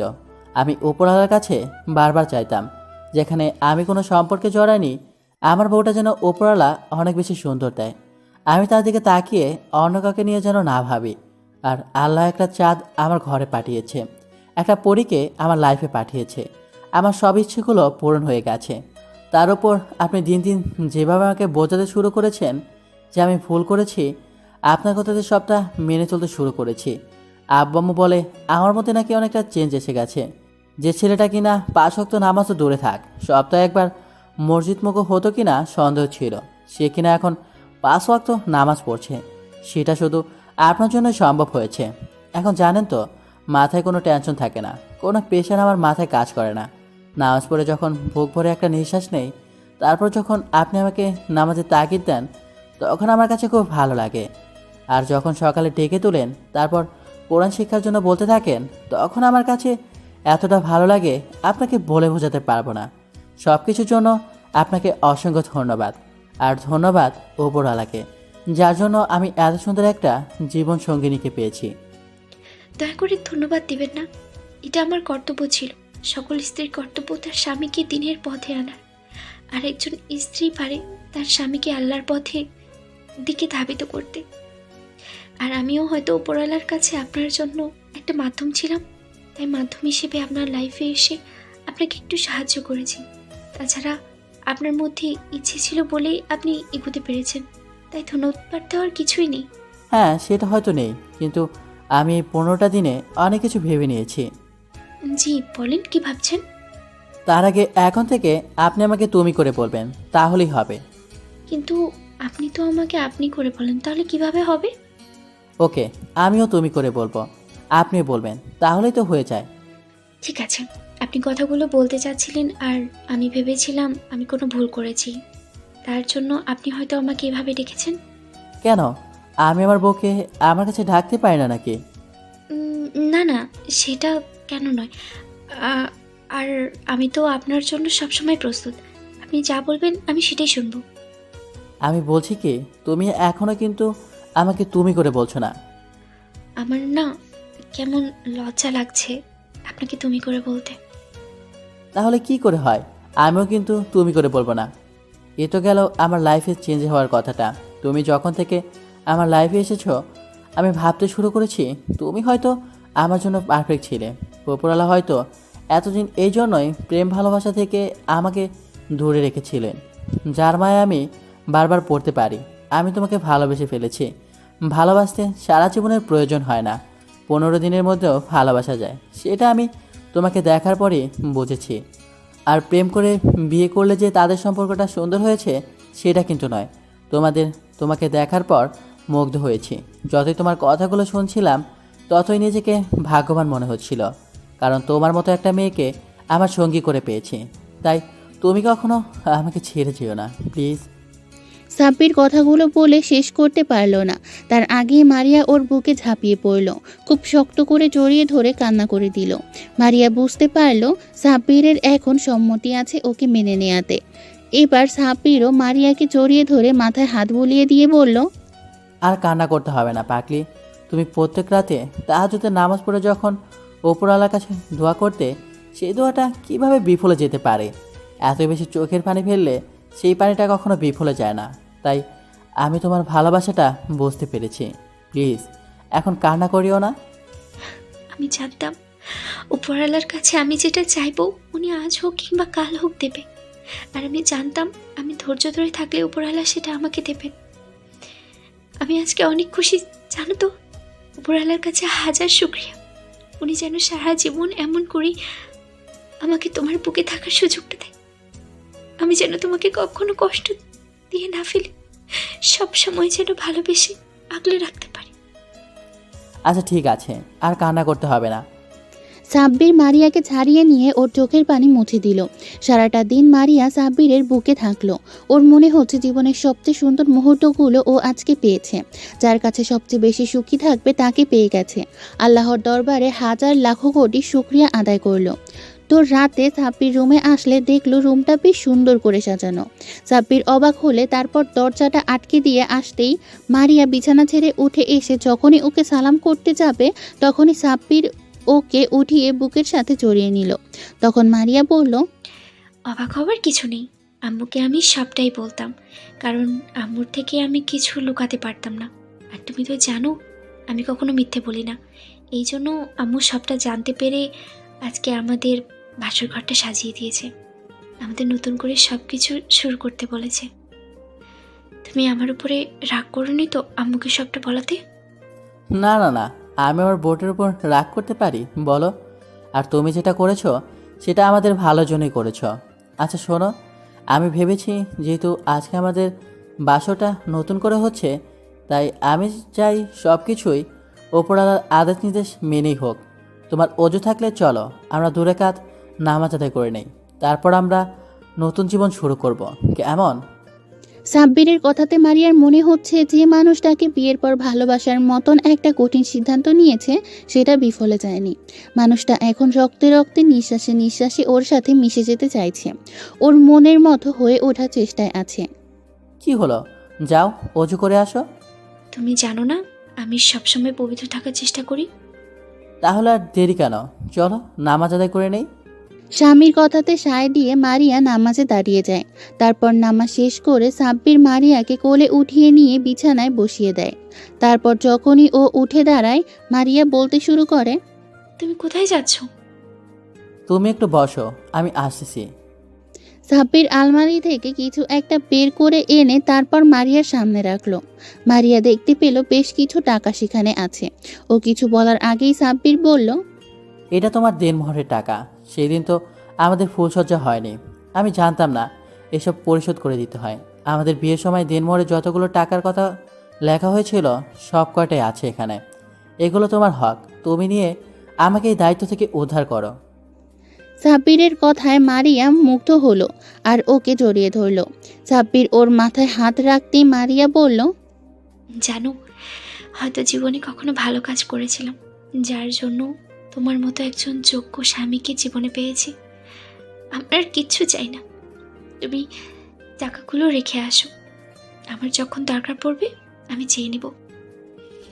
আমার টাকা মানে তো তোমার টাকা, তুমি পরিশোধ করেছো, তাতেই আমি খুশি হয়েছি।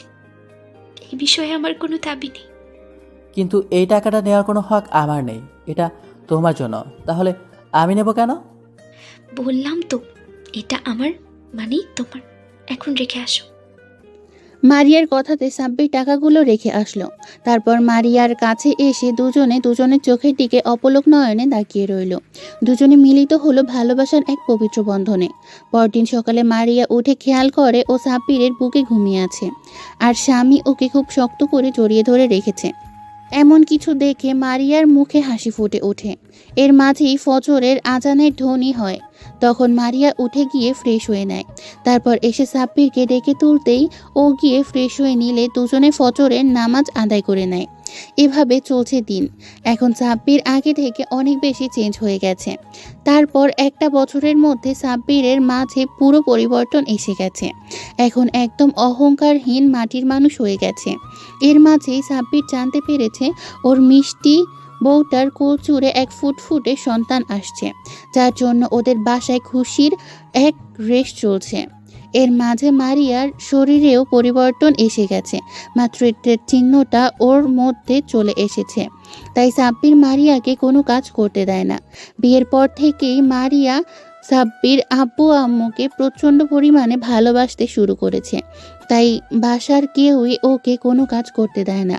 আর যেদিন থেকে সাব্বির জানতে পেরেছে ওর পাগলি বউটার কোলে একটা সন্তান আসতে চলেছে, সেদিন থেকে সাব্বির ওকে কোনো কাজ করতে দেয় না।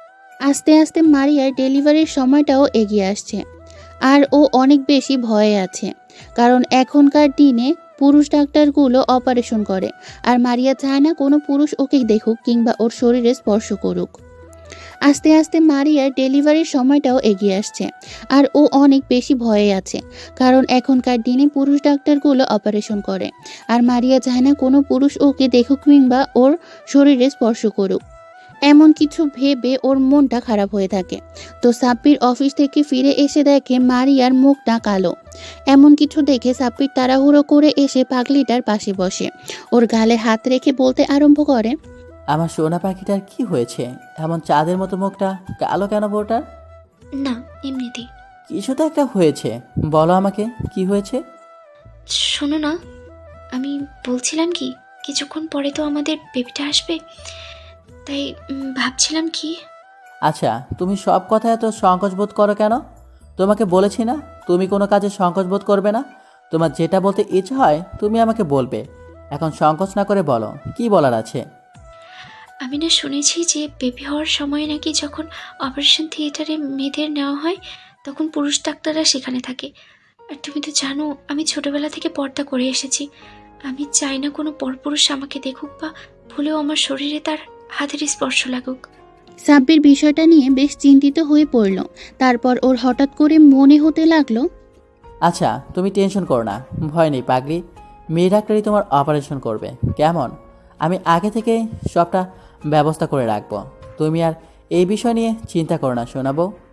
সাব্বিরের এরকম সহজ সলিউশনের জন্য মারিয়া একটা মুচকি হাসি উপহার দিল। তারপর 2 হাত স্বামীর দিকে বাড়িয়ে দিতেই সাব্বির ওকে আলতো করে জড়িয়ে ধরল। মারিয়া ওর বুকে মাথা রেখে শান্তি খুঁজে নিল আর বলল, আচ্ছা শোনো না, বলো। বলছিলাম কি, আমি শুনেছি বেবি হওয়ার সময় নাকি অনেক মা মারা যায়।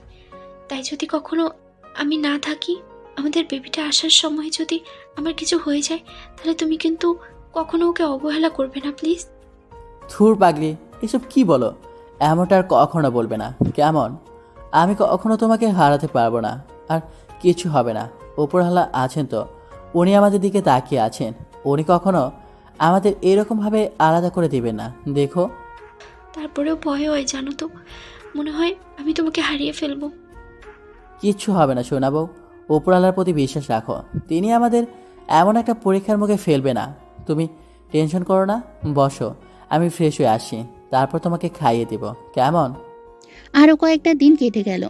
এর মাঝে ওদের বেবিটা আসার সময় হয়ে আসছে। তাই সাব্বির এখন আর অফিসে যায় না, সব সময় মারিয়ার পাশে থাকে, সব সময় ওর দেখাশোনা করে। এরকম একটা স্বামী পেয়ে মারিয়ার গর্বে বুকটা ভরে ওঠে। ও ভাবে হয়তো জীবনে কখনো ভালো কাজ করেছিল, তাই হয়তো উপরওয়ালা ওকে এত সুন্দর একটা জীবন সাথী উপহার দিয়েছে। মারিয়ার এখন মাঝে মধ্যেই ভয় হয়।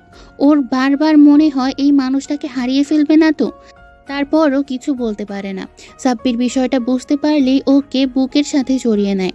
প্রতিদিনের মতো সাব্বির অফিসের কাজগুলো বাসায় বসে করছিল, আর মারিয়া বারবার ওর দিকে তাকাচ্ছিল, কিছু একটা বলতে চাচ্ছিল। তখন সাব্বির বুঝতে পেরে বলে, কিছু বলবে পাগলি বউ? তুমি একটু আমার কাছে আসবে, আমার না কেমন কষ্ট হচ্ছে। পাগলি, তোমার খারাপ লাগছে? খুব কি কষ্ট হচ্ছে বলো আমাকে। মনে হচ্ছে খুব শীঘ্রই আমাদের বেবিটা আসবে, তাই কষ্ট হচ্ছে। তুমি একটু আমার কাছে আসবে। মারিয়া চোখ দিয়ে আপনা আপনি পানি পড়তে শুরু হলো। সাথে সাথে সাব্বির তাড়াহুড়ো করে গিয়ে ওর সামনে বসে ওর একটা হাত ধরে চুমু দিতে লাগলো আর বলতে লাগলো, কি হয়েছে বলো আমাকে, খুব কষ্ট হচ্ছে তোমার?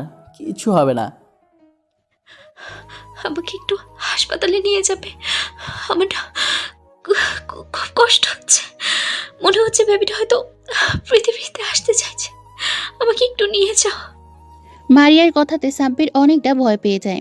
তারপর আব্বু আম্মুকে ডাকতে শুরু করে, কিন্তু কেউ আসছিল না। আব্বু বাসার বাইরে গার্ডেনে বসে কয়েকটা লোকের সাথে কথা বলছিল, আর আম্মু বাসায় ছিল না, যার জন্য কেউই ওর কথা শুনছিল না। মারিয়ার যে প্রচণ্ড কষ্ট হচ্ছে সাব্বির সেটা বুঝতে পেরে তাড়াহুড়ো করে দৌড়ে বাইরে আসে। তারপর যখনই আব্বুকে বিষয়টা জানাতে যাবে, তার মধ্যেই রুম থেকে একটা চিৎকারের শব্দ আসে। সাথে সাথে সাব্বির আবার দৌড়ে রুমে চলে যায়। দেখে মারিয়া ফ্লোরে পড়ে আছে। এমন কিছু দেখে সাব্বিরের মাথায় আকাশ ভেঙে পড়ে। ও দৌড়ে গিয়ে মারিয়ার সামনে হাঁটু গেড়ে বসে পড়ে। ওর মাথাটা কোলের মধ্যে নিয়ে বলতে শুরু করে, মারিয়া, বউ, এই বউ, কি হয়েছে তোমার? আমাকে একটাবার বলো, তাকাও আমার দিকে, দেখো তোমার কিচ্ছু হবে না। ওপরওয়ালা তোমাকে কোনো কষ্ট দেবে না। পাগলি, এসব কি করে হলো? আমি তো বলেছিলাম আব্বুকে ডাকতে যাচ্ছি, আর তুমি এমন করে বিছানা থেকে উঠলে কেন? আর এত রক্ত কোথা থেকে আসলো আমাকে বলো। এর মাঝে আব্বু দৌড়ে রুমে ঢুকলো আর দেখলো মারিয়ার শরীর থেকে অনেক ব্লাড বের হয়েছে, আর সাব্বির ওর মাথাটা কোলে নিয়ে কান্নাকাটি করছে।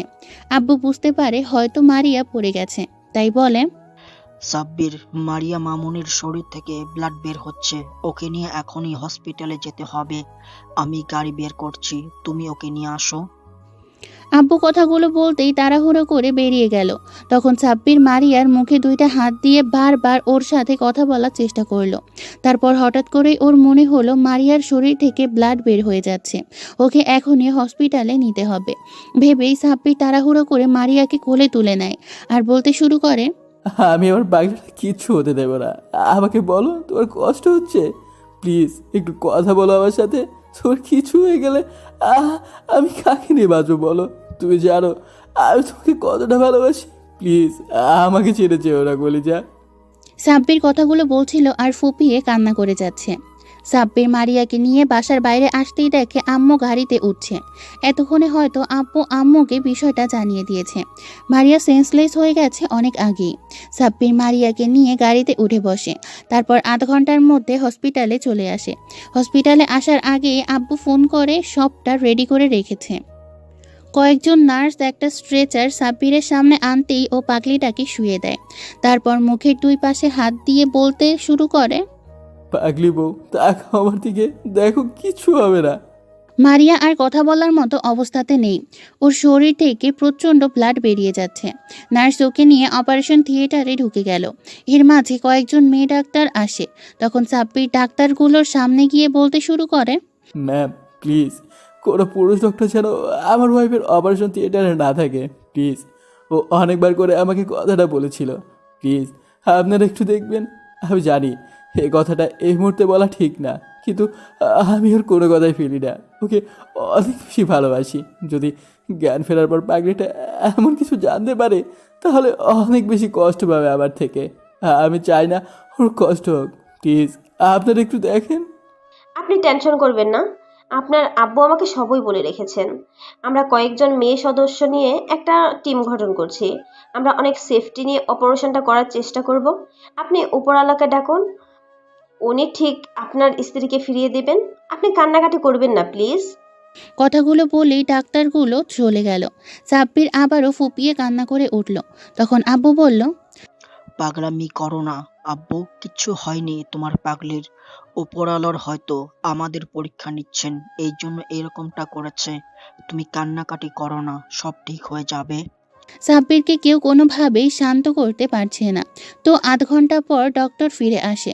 তখন সাব্বির তাড়াহুড়ো করে ডাক্তারের সামনে যেতে ডাক্তার বলে, দেখুন, আপনার স্ত্রীর অনেক ব্লাড বের হয়ে গেছে, ওনাকে ইমিডিয়েটলি ব্লাড দিতে হবে।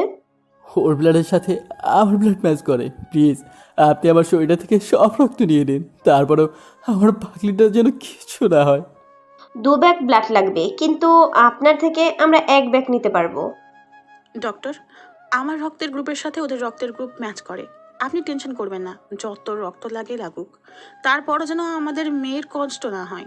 বাঁচানোর মালিক আল্লাহ, আপনারা ওনাকে ডাকুন। আপনাদের মেয়ের অবস্থা বেশি ভালো না, উনি এমনভাবে পড়েছে তাতে হয়তো ওনাকে বাঁচানো সম্ভব হলেও বেবিটাকে বাঁচানো সম্ভব হবে না। এখন আপনারাই বলুন, আমরা কাকে বাঁচাবো? বাচ্চাটাকে বাঁচাবো নাকি আপনাদের মেয়েকে বাঁচাবো? ডক্টর, আপনি কি সব বলছেন? দেখুন, এখন এসব নিয়ে কথা বলার সময় নয়, যেটা হয়েছে আমি সেটাই বললাম। আপনারা দ্রুত সিদ্ধান্ত নেন, জানান আমরা কাকে বাঁচানোর চেষ্টা করব। ডক্টর, আপনি একটু চেষ্টা করে দেখুন দুজনকে বাঁচানোর। এই বেবিটা আমাদের কাছে অনেক কিছু, আর আমাদের মেয়েটাও আমাদের কাছে সব। ওর কিছু হয়ে গেলে আমাদের পুরো পরিবারটা শেষ হয়ে যাবে। ওর জন্যই আমার পরিবারে আলো ফুটে আছে। প্লিজ আপনি চেষ্টা করুন। আমি বুঝতে পারছি, আমি আপনাদের মেয়েকে কয়েকবার চেক আপ করেছি। আমি জানি ওনারা দুজন দুজনকে কতটা ভালোবাসে। আমি চেষ্টা করব আমার লাইফের সবচেয়ে সর্বোচ্চ অপারেশনটা করার। বাকিটা আল্লাহর হাতে। ডক্টরের কথায় সাব্বির অনেকটা ভেঙে পড়ল। আব্বু ওকে সান্ত্বনা দিতে লাগলো। এর মাঝে নার্স এসে ওদের যেতে বললে দুজন গিয়ে রক্ত দিতে গেল। 1 ঘন্টা পর আম্মু আর সাব্বির রক্ত দিয়ে বের হয়ে আসলে সাব্বিরকে আব্বু একটা জায়গায় বসিয়ে দেয়। ও এখনও কান্না করে যাচ্ছে। আব্বুর ওর পাশে বসতেই সাব্বির ওনাকে জড়িয়ে ধরে বলতে লাগলো, আব্বু, যে মানুষটার জন্য আমি এতটা পাল্টে গেছি সেই মানুষটা আমাকে এত সুন্দর করে পাল্টে দিয়ে আমাকে ছেড়ে দূরে চলে যাবে না তো? আব্বু, ওর কিছু হয়ে গেলে আমি নিঃস্ব হয়ে যাব। ও চলে গেলে পিছিয়ে কি হবে বলো? দেখো আব্বু, কিছু হবে না, তোমার পাগলিটা ঠিক তোমার কাছে ফিরে আসবে। উপরওয়ালা আছেন, তিনি আমাদেরকে এত বড় কষ্টের মুখে ফেলবেন না। তুমি দেখো, উনি ঠিক আমাদের মেয়েটাকে ফিরিয়ে দেবে। তুমি একটু শান্ত হও, উপরওয়ালার উপর বিশ্বাস রাখো। আব্বু, জানো, মারিয়া সবসময় বলতো ওর যদি কিছু হয়ে যায় তাহলে ওর পিচ্চিটাকে যেন আমরা দেখে রাখি। ওর পিচ্চিটাকে আমি কি করে সামলাবো? ওর কিছু হয়ে গেলে বলো, ওকে না হয় সামলাতে পারবো, কিন্তু আমাকে কে দেখে রাখবে? তুমি তো জানো ওই বাঘিটা আমাকে কতটা ভালোবাসে। ওর ভালোবাসা না পেলে আমি কি করে ভালো থাকবো? তুমি টেনশন করো না, সব ঠিক হয়ে যাবে। দেখো, সব ঠিক হয়ে যাবে। দুপুর থেকে নিয়ে বিকেল অবধি অপারেশন চলল। তারপর 3 ঘন্টার একটা লম্বা জার্নি শেষে অপারেশনটা শেষ হলে ডক্টর বেরিয়ে আসে। সবাই তাড়াহুড়ো করে অপারেশন থিয়েটারের সামনে আসে। ডক্টরের মুখে একটা কষ্টের আর খারাপ লাগার ছাপ বিরাজ করছে। ডক্টর, আমার বেবিটা ঠিক আছে? আর আমার ওয়াইফ, ও কেমন আছে? ও ঠিক হয়ে যাবে তো? আমি জানতাম ওর কিছু হবে না। সাব্বিরের প্রশ্নে ডক্টরের মুখটা কালো হয়ে গেল। সাব্বির ওনার সামনে হাত জোড় করে বলতে লাগলো, ডক্টর প্লিজ, আমাকে টেনশন দেবেন না, একটা বার বলুন আমার ওয়াইফ কেমন আছে? আর আমাদের পিছিয়ে ও ঠিক আছে তো? আপনার একটা মেয়ে বাবু হয়েছে, বাবুটা অনেক সুস্থ আছে। কিন্তু আশ্চর্যের বিষয় কি জানেন, আমরা ভেবেছিলাম যে আপনার ওয়াইফের যেভাবে চোট পেয়েছে তাতে হয়তো আপনাদের পিচ্চিটার কোনো ক্ষতি হতে পারে, কিন্তু ও ঠিক আছে। আর আর ওয়াইফ ও ঠিক আছে তো? ও ঠিক হয়ে যাবে তো? ওর সাথে আমি একটু দেখা করবো, প্লিজ আমাকে দেখা করতে দিন। দেখুন, আমি বুঝতে পারছি আপনাদের মনের অবস্থা। আপনার স্ত্রী যেভাবে পড়ে গিয়েছিল তাতে ওনাকে বাঁচানোই সম্ভব ছিল না। তারপরও উপরওয়ালার ইচ্ছায় হয়তো উনি বেঁচে তো গেছেন, কিন্তু কিন্তু কি ডক্টর, আপনি আর আমাদের টেনশন বাড়াবেন না। আপনি জানেন না, ওই মেয়েটা আমাদের পরিবারের জন্য আলোর দিশারি। ও চলে গেলে আমাদের পরিবারের আলোটাই নিভে যাবে। প্লিজ বলুন কি হয়েছে। দেখুন, আমি আপনাদের মনের অবস্থা বুঝতে পারছি, কিন্তু নিজেদের শক্ত করুন। আসলে আপনার মেয়ের যে কন্ডিশন তাতে উনি বেঁচে আছেন, কিন্তু 24 ঘন্টার মধ্যে ওনার জ্ঞান না ফিরলে আমরা হয়তো আর কিচ্ছু করতে পারবো না। আপনারা উপরওয়ালাকে ডাকুন, সবটা উনিই পারেন। ডক্টরের কথা শোনার সাথে সাথেই সাব্বির কান্না করতে করতে হাঁটু গেড়ে সেখানে বসে পড়ল।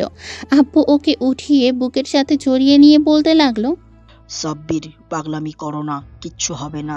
উপরওয়ালা আছেন, উনি আমাদের এত বড় কষ্ট দেবেন না। তুমি একটু শান্ত হও, তুমি উপরওয়ালার কাছে চাইতে থাকো। উনি তোমার পাগলিটাকে ঠিক ফিরিয়ে দেবে, আমাদের মেয়েটাকে আমাদের কাছে ফিরিয়ে দেবে। একটু শান্ত হও। দেখো, না হলে আমার দাদু ভাইকে কে সামলাবে? আব্বু, আমি কি করে নিজেকে সাহায্য করবো বলো? যাকে এত ভালোবাসি তাকে যেন কি করে দূরে রাখবো? তুমি প্লিজ ওকে বলো না আমার সাথে একটু কথা বলতে। ও যেন আমার সাথে কথা বলে। ওর কিছু হয়ে গেলে আমি কি করে থাকবো? তোমরা তো জানো ওর জন্য আমি আমি কতটা নিজেকে বদলে ফেলেছি। আর সেই মানুষটা যদি আমার জীবনে না থাকে তাহলে আমি কি করে ভালো থাকবো বলো? কি করে ভালো থাকবো? ওকে বারণ করো আমাকে ছেড়ে যেতে, না হলে আমি শেষ হয়ে যাব আব্বু, শেষ হয়ে যাব। আব্বু, তুমি কান্না করো না প্লিজ, পাগলামি করিও না। দেখো, সব ঠিক হয়ে যাবে, একটু শান্ত হও, সব ঠিক হয়ে যাবে। উপরওয়ালার উপর ভরসা রাখো। দেখতে দেখতে দিন কেটে রাতের আগমন ঘটে, কিন্তু সাব্বির কিছুতেই নিজেকে শান্ত করতে পারছে না। বারবার শুধু মারিয়ার কেবিনের সামনে যাচ্ছে। মারিয়ার মুখে অক্সিজেন মাস্ক লাগানো, আর সাদা ফর্সা মুখটা কেমন ফ্যাকাশে হয়ে আছে। সাব্বির বুঝতে পারছে হয়তো ওর কলিজাটা আর কিছুক্ষণ পরই ওর থেকে অনেকটা দূরে চলে যাওয়ার সময় গুনছে। আব্বু মারিয়ার আব্বু আম্মুকে জানিয়ে দিলে ওরা হসপিটালে চলে আসে। মারিয়ার ভাইজান এতিমখানার মাদ্রাসায় ওর জন্য দোয়া চেয়েছে। মসজিদে মসজিদে মারিয়ার জন্য অনেক দোয়ার আয়োজন করা হয়েছে, শুধু যেন ওর নিঃশ্বাসটা ফিরে পায়। সাব্বির এক প্রকার পাগল হয়ে গেছে। যতবার ভাবছে পাগলিটার কিছু হয়ে যাবে ততবার ওর বুকের ভেতর কেঁপে উঠছে। কিন্তু এত টেনশনের মাঝেও না উপরওয়ালাকে ও ভুলে যায়নি।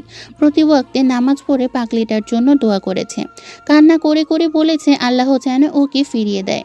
রাতটা যতই গভীর হয়ে আসছে সাব্বিরের চিন্তা ততই বেড়ে যাচ্ছে, কারণ হাতে মাত্র কয়েকটা ঘন্টা আছে। তো রাত ৩টার দিকে সাব্বিরের হঠাৎ মনে পড়ে ও মাঝে মধ্যেই দেখতো মারিয়া নফল নামাজ পড়ে এই সময় অনেক কান্নাকাটি করত যখন সাব্বির ওকে ভালোবাসেনি। কথাগুলো মনে পড়লো। সাব্বির তাড়াহুড়ো করে উঠে যেতে গেলে আব্বু বলে, আব্বু, তুমি কোথায় যাচ্ছ?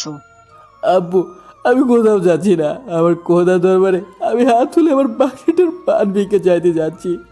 আমি জানি এই সময় ওপরওয়ালার কাছে কিছু চাইলে উনি আমাকে ফিরিয়ে দেবেন না, অবশ্যই উত্তম প্রতিদান দেবেন। সাব্বির গিয়ে হসপিটালের এবাদতখানায় 2 রাকাত নফল নামাজে দাঁড়িয়ে যায় আর দীর্ঘক্ষণ নামাজের মধ্যে কাটিয়ে তারপর 2 হাত তুলে আরও দরবারে দোয়া করতে শুরু করে। হে পাক পরওয়ারদিগার, আমার রহিম রহমান, তুমি তো সবই জানো, তোমার অজানা কিছুই নাই। তুমি তো অন্তর্যামী, আমার সৃষ্টিকর্তা। তুমি আমাকে ভালোবাসার মালিক, তুমি আমাকে কষ্ট দেওয়ার মালিক। আমি জানি যেটা করো, আমি জানি তুমি যেটা করো বান্দার ভালোর জন্যই করো। আমি আজকেও বিশ্বাস করি, এই মুহূর্তে বিশ্বাস করি তুমি হয়তো আমাদের পরীক্ষা নিচ্ছ, আর এরপরে যেটা আছে আমাদের জীবনে সেটা হয়তো ভালোর জন্যই। দয়া করে তুমি আমার জীবনের খুশির মাধ্যমটাকে নিও না আল্লাহ, নিও না। আমি জানি ওই মেয়েটার মাধ্যমে তুমি আমার জীবনটা চেঞ্জ করে দিয়েছো, ওকে আমার জীবন থেকে কেড়ে নিও না। তুমি আমার কথা না হয় নাই ভাবলে, কিন্তু আমাদের বাচ্চাটা পৃথিবীর আলো দেখছে।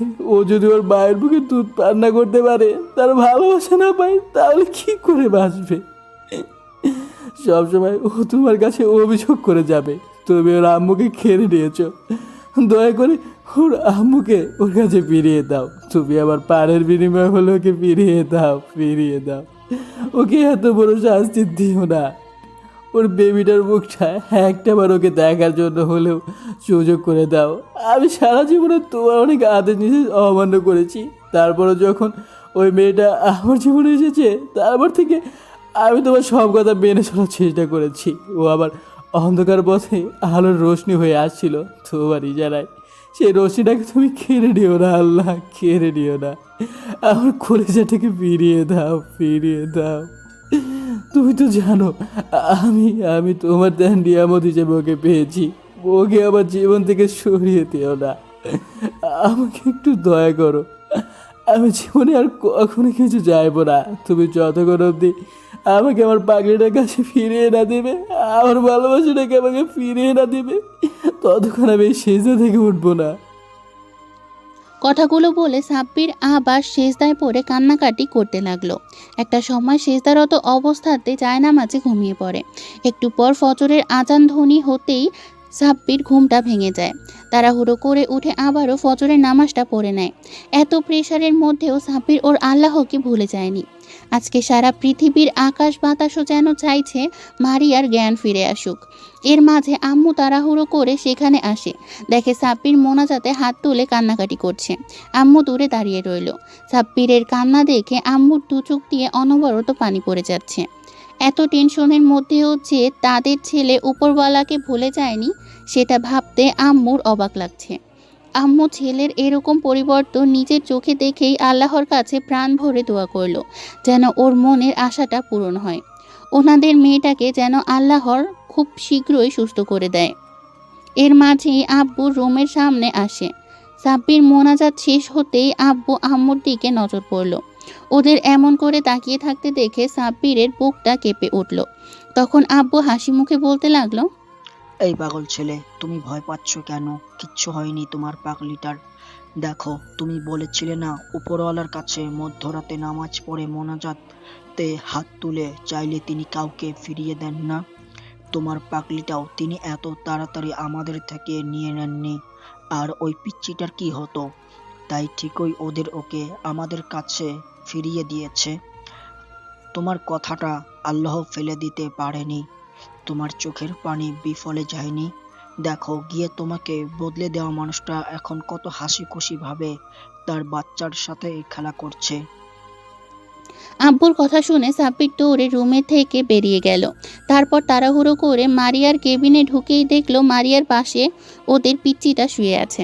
মারিয়া ওদের পিচ্চিটার সাথে কেমন হেসে কথা বলছে, আর পিচ্চিটা মারিয়ার একটা আঙুল ধরে রেখেছে। সাব্বিরকে দেখে মারিয়ার চোখে পানি টলমল করতে লাগলো। সাব্বির চোখ দিয়ে এখনো অনবরত পানি পড়ে যাচ্ছে। এবার ও এগিয়ে এসে মারিয়ার একটা হাত ধরে কান্না করে দিল। আরেক হাত ওর মাথায় রেখে বলতে লাগলো, হেই, তুমি কান্না করছো কেন? দেখো, উপরওয়ালা তো আমাকে নিয়ে যায়নি। তোমাদের কষ্ট হবে ভেবে তিনি ঠিক আমাকে ফিরিয়ে দিয়েছে। আমি এত সহজে তোমাকে ছেড়ে কি করে যাই বলো? উপরওয়ালা আমার হায়াতটা হয়তো রেখে দিয়েছিল, তাই তোমাদের কাছে ফিরে এসেছে। জানি না এই ভালোবাসাটা আমি ধরে রাখতে পারবো কিনা। প্লিজ তুমি কান্না করো না। তোমার চোখের পানি আমি সহ্য করতে পারি না। আমি ভয় পেয়ে গেছিলাম, তোমাকে বারণ করেছিলাম না তুমি বিছানা ছেড়ে ওঠো না। জানো কতটা ভয় পেয়ে গেছিলাম, তোমার কিছু হয়ে গেলে আমি কাকে নিয়ে থাকতাম বলো? কেন? আমাদের পিচ্চিটা জান্নাত মামুনি ছিল তো, তুমি ওকে নিয়ে থাকতে। আমি তোমাকে বলে রেখেছিলাম না, আমার কিছু হয়ে গেলে তুমি আমার পিচ্চিটাকে দেখে রেখো। কিন্তু তুমি কি করে জানলে আমি কালকে রাতে কান্না করেছি? এটা ভালোবাসা, আর আমার বিশ্বাস ছিল আমার কিছু হলে তুমি শান্ত হতে পারবে না। আম্মু আমাকে বলেছে কালকে যখন থেকে আমার এই অবস্থা, তখন থেকেই কান্না করছো। আর কখনো যে তুমি কান্না করছো, প্লিজ আর কান্না করো না। কি করবো বলো, ভয় পেয়ে গেছিলাম, অনেক বেশি ভালো হয়েছে তোমাকে। আমিও তোমাকে ভালোবাসি, আল্লাহর নিয়ামত হিসেবে অনেক বেশি ভালোবাসি। সাব্বির মারিয়ার কপালে একটা চুমু দিল। মারিয়াও পরম আবেশে চোখ চোরা বন্ধ করে নিল। তারপর চোখ চোরা খুলে বলতে লাগলো, দেখো, ঠিক তোমার মতো একটা পিচ্চি হয়েছে আমাদের। হ্যাঁ, আমাদের ছোট্ট একটা মারি এসেছে, যে কিনা তার আব্বুর মতোই হবে। দেখো, না, ওর আব্বুর মতো হবে। ওর আব্বু যেমন সহজ সরল মনের, ঠিক তেমনই হবে। আমি বলেছি না ওর আব্বুর মতো শান্তশিষ্ট হবে, যে কিনা সারা বাড়িতে সবাইকে মাতিয়ে রাখবে আর সবাইকে বোঝাবে যে ওপরওয়ালা যা করে ভালোর জন্যে করে। আবারও বলছি, তোমাকে আল্লাহর নিয়ামত হিসেবে অনেক বেশি ভালোবাসি। সাব্বির আবারও মারিয়ার কপালে একটা চুমু দিয়ে তারপর ওর কপালের সাথে কপাল ঠেকালো। দুজনেই চোখ চোরা বন্ধ করলো। তো ভালো থাক ভালোবাসা। এই গল্পে শিক্ষণীয় বিষয়টা ফুটিয়ে তুলতে পেরেছি কিনা জানি না, তবে চেষ্টা করেছি আমাদের নিয়মনীতি অনুযায়ী কিছু কথা বলার। আর ভিন্ন ধর্মীয় ভাইয়া আর আপুরা কেউ গল্পটার প্রতি নেগেটিভ চিন্তাভাবনা করবেন না। আর আমার একটা রিকোয়েস্ট থাকবে, কেউ অন্তত কোনো গল্পে বাজে কমেন্ট করবেন না। ইদানিং এই বিষয়টা খুব বেশি দেখা যাচ্ছে, তাই নিজ নিজ চিন্তাভাবনা পরিষ্কার পরিচ্ছন্ন রাখবেন। আশা করি বুঝতে পেরেছেন। দেখা হবে পরবর্তী অন্য কোনো স্টোরিতে। ততদিন সুস্থ থাকবেন, ভালো থাকবেন এবং আমাদের সাথে থাকবেন। ধন্যবাদ। আল্লাহ হাফেজ।